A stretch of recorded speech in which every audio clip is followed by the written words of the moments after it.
Você falou agora sobre as faculdades, as escolas, e falou sobre assuntos que são explicados, mas não é bem aquilo ali, né? Uhum.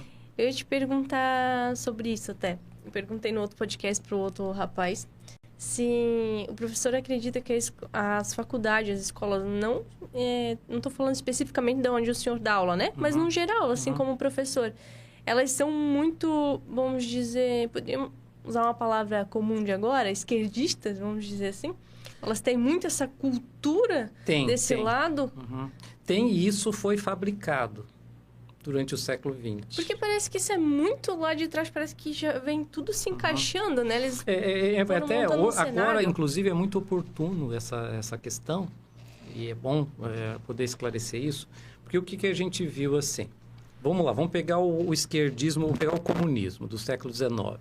Então, a gente pega Marx e Engels aí, metade do século XIX, tá? O Manifesto do Partido Comunista é de 1848, então a gente tem ali o comunismo militante mais organizado, exatamente na metade do século XIX. E aí eles foram, qual era a estratégia? Era fazer uma revolução armada, tendo os operários como classe de manobra, né? Então, operário do mundo univo, diz o Manifesto do Partido Comunista. E eles achavam, então, que como o capitalismo era um sistema podre, que ia cair a qualquer momento, por causa da luta de classes, aquele papo todo comunista, em algum momento o capitalismo ia quebrar. E aí os operários, representados pelo Partido Comunista, iriam tomar o poder e aí seria a felicidade geral. Tá? Ok, o Marx, aí você pergunta, Marx, mas quando é que isso vai acontecer? Não sabemos, o negócio vai amadurecer. Só que o que aconteceu virou o século. E deixa eu me lembrar que um grande intelectual do século XIX, chamado Vincenzo Buzzi. Ninguém conhece por esse nome, mas ele é conhecido nos arredores de Roma como Papa Leão XIII. O Papa Leão XIII escreveu uma encíclica, um texto chamado Rerum Novarum, em latim é Das Coisas Novas. Então, ele escreveu falando sobre a questão social, a questão trabalhista do final do século XIX, aquela coisa que a gente estuda no ensino médio lá, horário de trabalho, aquela coisa arada toda, né? E os sindicatos e a pressão dos comunistas. Então, o Papa resolveu fazer uma reflexão sobre isso, um texto maravilhoso, 40 e poucas páginas. Eu já escrevi uma série de artigos uma vez sobre a Rerum Novarum para divulgar, porque ninguém lê essa coisa. Nem da igreja não leio. Mas é um primor. E o Papa Leão XIII, primeiro, ele começa sentando os cascos, né, porque na exploração do trabalho, que o trabalhador tem que ter horário de trabalho digno, que tem o seu semanal, aquela coisa toda, básico, descanso e tal. Mas depois ele diz assim, pessoal, cuidado. Os comunistas estão aí dizendo que se eles tomar o poder, vai ficar tudo bem. Não cai. Isso foi escrito em 1891. Se esses caras chegarem ao poder, o que vai gerar vai ser falta de liberdade e miséria. Isso escrito em 1891. Bom, 1891. Papa Leão XIII. Aí o que aconteceu? Virou o século e a bendita da Revolução Comunista não vinha. Ela só foi acontecer por circunstâncias aleatórias por causa da Primeira Guerra Mundial na Rússia, em 1917. Só que a Rússia não estava no script, porque a Rússia era um país atrasado. A Revolução Comunista estava programada para acontecer na Inglaterra, na Alemanha, na França, países industrializados, né? Porque é onde tem a classe operária, que é a classe revolucionária. Sim. Acabou acontecendo lá na Rússia. E o que aconteceu lá na Rússia? Bom, a pior tragédia da humanidade até então, porque depois os chineses fizeram o pior, a Venezuela também está na mesma linha, ou seja, miséria e falta de liberdade. Foi um Estado monstruoso, assassino, que matou 40 milhões de pessoas, metade da Ucrânia foi morta de fome por Stalin, nos anos 30. Essas coisas não se ensinam nas aulas de história, porque não pode falar mal de comunista em aula de história, entendeu? Só pode falar mal do Hitler. Os alunos sabem do Holocausto, mas o Holodomor, que é o massacre dos ucranianos, Os ucranianos morreram de fome. Stalin cortou todas as fontes de entrada de comida e deixaram as pessoas morrer de fome. Se você caía, morriam. Tem até uma história de um cara que não morria.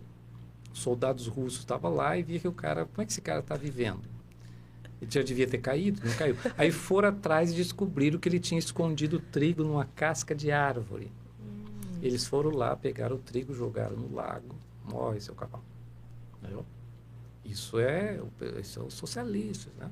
Os comunistas.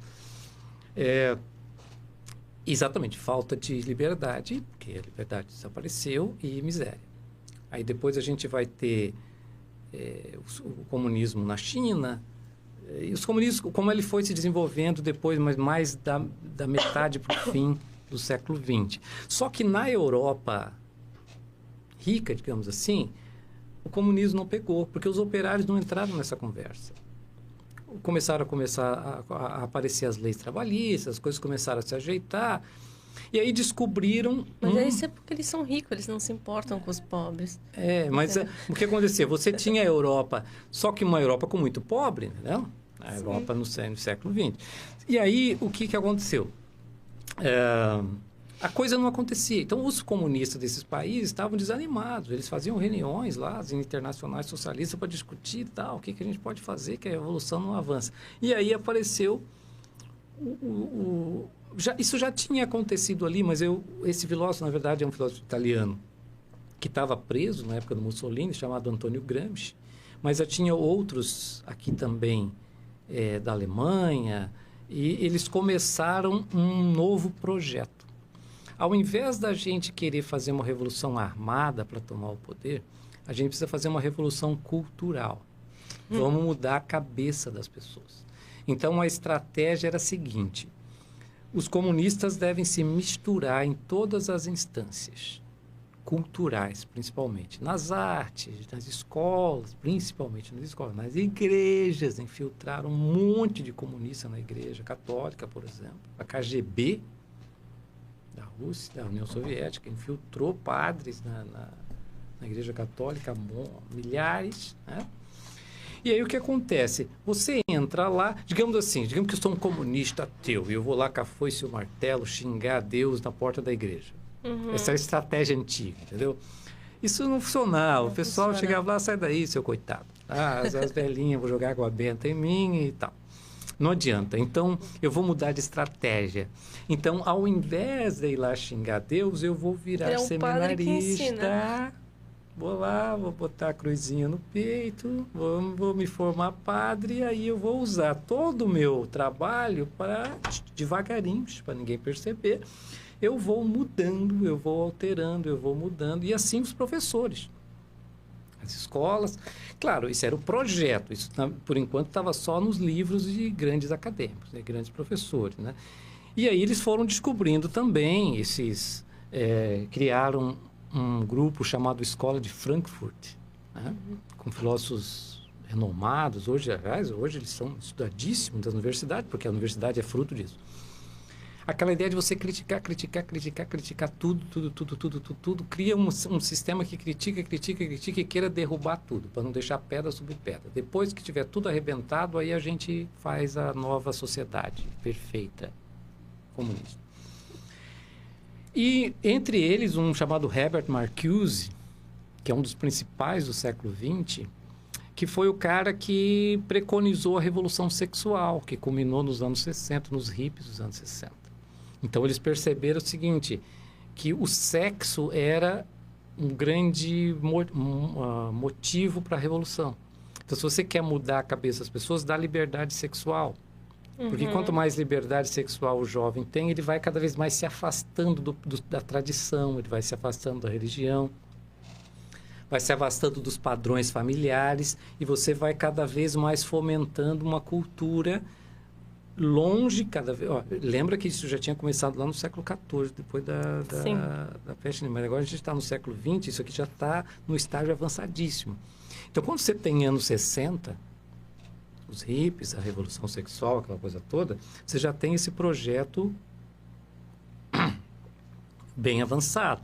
E aí o que aconteceu? Nós somos frutos desse tempo.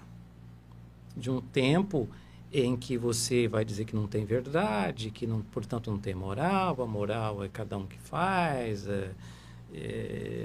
etc. E você vai abrindo espaço. No princípio, você é só uma meia dúzia de rebeldes, mas esses rebeldes vão trabalhando, principalmente em crianças e jovens, e vai formando rebeldezinhos, né? E daqui a pouco, em 20, 30 anos, essa geraçãozinha, você vai, eu não vou lidar, esses pais aqui são retrógrados, eu vou pegar as crianças, deixa os pais se aposentar e morrer, quando essas crianças estiverem com 20, 30 anos, elas vão estar com a cabeça feita, e aí a gente trabalha. E é assim que a coisa foi.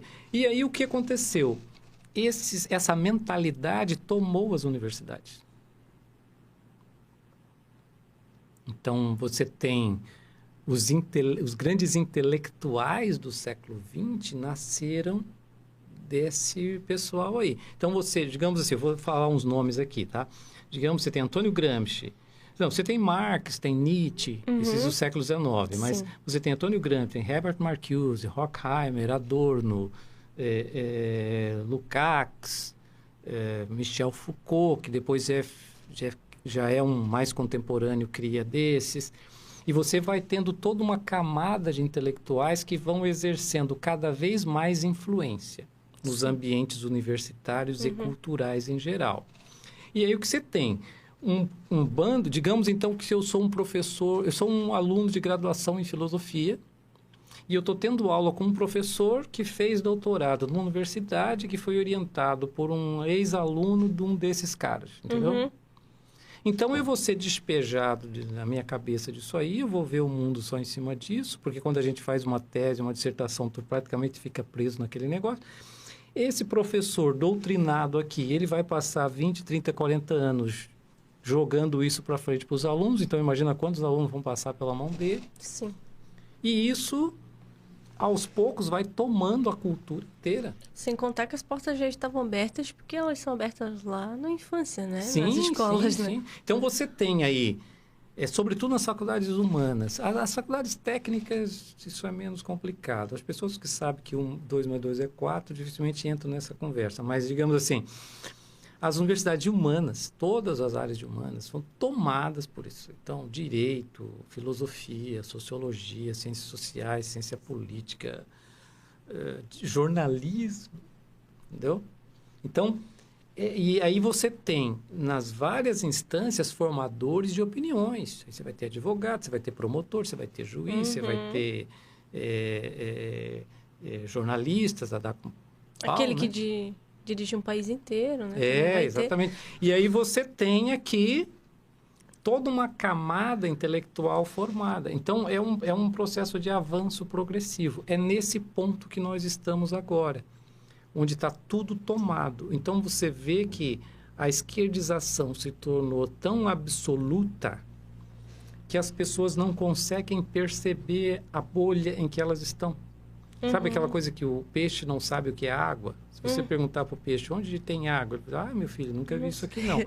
Tá ali na Porque rápida. você está tão dentro disso aqui, e você me perguntou, será que as pessoas têm consciência disso? A maioria não tem. Quando adquire, sai. Foi o que aconteceu comigo. Porque como é que eu sei dessas coisas? Porque eu estava lá. Porque eu também fui desse tipo de professor. Eu também ensinei essa galera, uns anos atrás, já faz um tempinho. Aí o que aconteceu? Como eu fui percebendo as coisas, fui tendo acesso a outras informações, eu fui percebendo que esses caras que eu achava que eram grande coisa, na verdade, eram câncer da cultura. E aí eu fui procurando, fui reconstruindo, ainda estou, né? Porque isso é uma coisa que a gente está sempre aprendendo. Mas esse é um grande trabalho que precisa ser feito.